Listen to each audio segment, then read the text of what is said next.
Here is a story for you. Theoryhubz. Last year on St. Patrick's Day, my friends and I headed straight into the heart of Philadelphia, filled with excitement. Our plan was simple: visit as many pubs as possible, savor the drinks, the lively atmosphere, and immerse ourselves in the holiday chaos. We were in high spirits, soaking up the vibrant energy and sea of green that enveloped the city. The night unfolded just as we had imagined, with each pub offering its own unique St. Patrick's Day celebration. It was in one of the later bars, by that point, everything was starting to blend together, that I came across her. She stood at the bar with a pint in hand, her laughter ringing out above the noisy crowd. Her choice not to wear green made her stand out. Instead, she wore a simple yet elegant black dress that complemented her cascading curls glistening under the dim pub lights. With each drink emboldening me slightly more, I approached her at the bar and ordered another round for myself along with one for her on a whim. No green for St. Patrick, I playfully remarked in an attempt to pique her interest. She gave me a smile, her eyes shining with amusement. "I think I'm rebellious enough as it is," she replied, taking the drink graciously. Our chat started from there, flowing like the beer we were enjoying. She was captivating, sharing tales of adventures to places I'd only imagined, and her laughter was infectious. As the evening progressed, we stuck together, moving from one bar to another. The specifics of our talks have faded over time, blurred by alcohol and the excitement of her presence. But I recall feeling completely entranced, hanging on to her every word as if nothing else in the world mattered.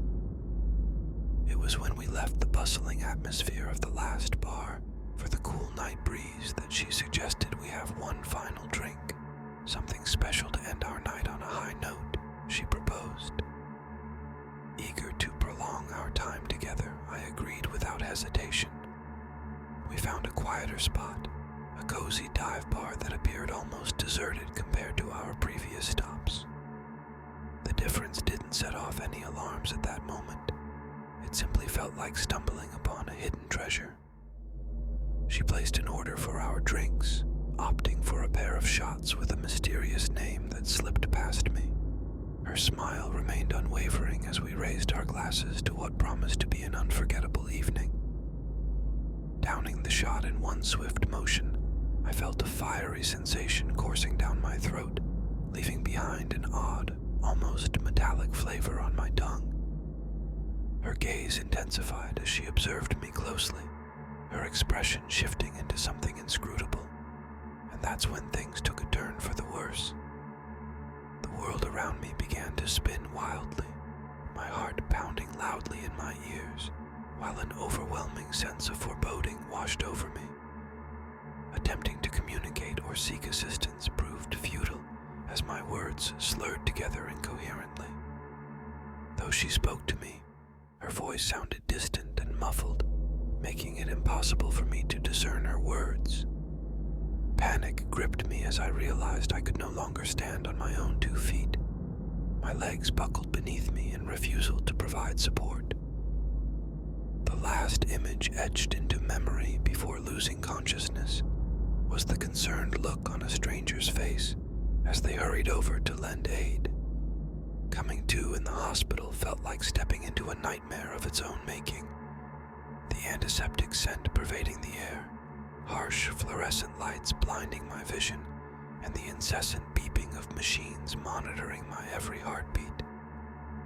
A flurry of doctors and nurses fluttered in and out of view, bombarding me with questions that I struggled to respond coherently to. My friends, once they got in touch, provided details to fill in the missing pieces. They had been looking for me since I disappeared, retracing our steps along the now dimly lit streets of Philadelphia. The diagnosis came as a shock, just like the whole ordeal itself. Poisoning from something in that final drink. The recovery was slow, filled with uncertainties and a profound sense of betrayal. How did a night intended for celebration take such a dark turn, and why? The woman, the mysterious figure at the heart of it all, remained an enigma. No one saw where she went, and amidst the chaos of St. Patrick's Day in Philly, it was as if she vanished into thin air. Looking back on that evening, the joy of the festivities seems like a distant memory overshadowed by a stark reminder of vulnerability. It's a tale I share reluctantly, serving as a cautionary story. Enjoy the celebrations, but never drop your guard, not even for an instant, not even when everything appears perfect at night. Because sometimes the threats we encounter aren't from lurking shadows in dark alleys, but from those we allow into our lives, even if just for a drink. On a St. Patrick's Day in a quaint town near Boston, I got caught up in a series of events that forever changed how I view the holiday. Our town, steeped in heritage, always went all out for St. Patrick's Day, matching the fervor of Dublin's parades. It was a time of togetherness, happiness, and celebrating our roots. This year brought a shadow over the festivities. The day kicked off innocently at the town square, filled with vendors selling green trinkets, traditional Irish fare, and plenty of Guinness. I joined my friends there, dove into the fun, our laughter blending with the sounds of Celtic tunes drifting through the air. As hours passed, we ended up at our spot, the local pub, an essential part of our St. Patrick's Day tradition. Inside the pub, buzzing with people, our evening took an unexpected turn when a stranger approached us. This man had weathered features and eyes that hinted at untold tales. He wore a worn-out jacket, darker than the colorful decorations on the walls. With a voice, he proposed a challenge, a scavenger hunt with clues leading to a mysterious prize that he assured us would be worthwhile. Maybe it was the excitement of embarking on an adventure or the festive atmosphere of the day. We, caught up in a fleeting moment of recklessness, agreed. The initial clue took us to the graveyard on the edge of town, an eerie place that even in daylight hinted at untold tales and neglected graves. The air grew chilly as we navigated through the gravestones, our flashlights piercing through the mist that seemed to envelop us. Each clue we discovered urged us further into the cemetery until we reached a grave unlike any other. It looked newer, had no name on its headstone, just a Celtic cross and a date from just 1 year ago. It was there that we found the clue, yet, alongside it, came an unsettling feeling that settled deep within me. The joy of our escapade started to wane, replaced by an encroaching sense of dread that hinted at something more ominous than a mere St. Patrick's Day diversion. The hints kept coming, guiding us back to the town, where we found ourselves in empty spots, almost like the festivity had shied away from the shadows we were now stepping into. Following the clue led us to the outskirts of the woods that encircled our town, unveiling a hidden clearing none of us had ever seen before. In its heart stood a weathered stone etched with symbols and covered in moss.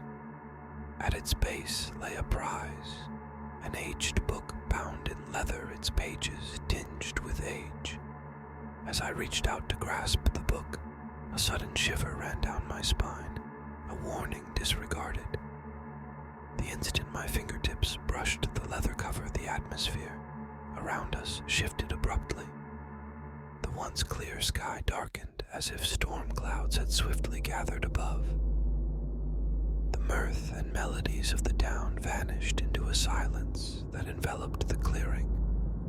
Upon opening the book, we discovered it was filled with what appeared to be rituals and incantations, inscribed in an incomprehensible language that felt both old and forbidden. It was then that a stranger emerged more, his smile no longer warm, but contorted into a victorious sneer. He mentioned a debt that needed to be repaid for disturbing the peace of those resting in the nameless grave, and for calling the spirits we unintentionally summoned at the stone. In a state of panic, we hurried away, leaving the book and the clearing behind. However, the events of that evening continued to haunt us after St. Patrick's Day had ended. Strange happenings, nighttime sounds, and a constant feeling of being observed became regular occurrences in the weeks that ensued. The town's festive atmosphere never fully recovered, like ourselves. St. Patrick's Day now serves as a tale reminding us of the delicate boundary between our realm and those just beyond it waiting to be disturbed. What was supposed to be a pursuit of holiday enjoyment turned into a frightening tale that we all wish we could erase from memory. A stark reminder that some treasures are best left undiscovered.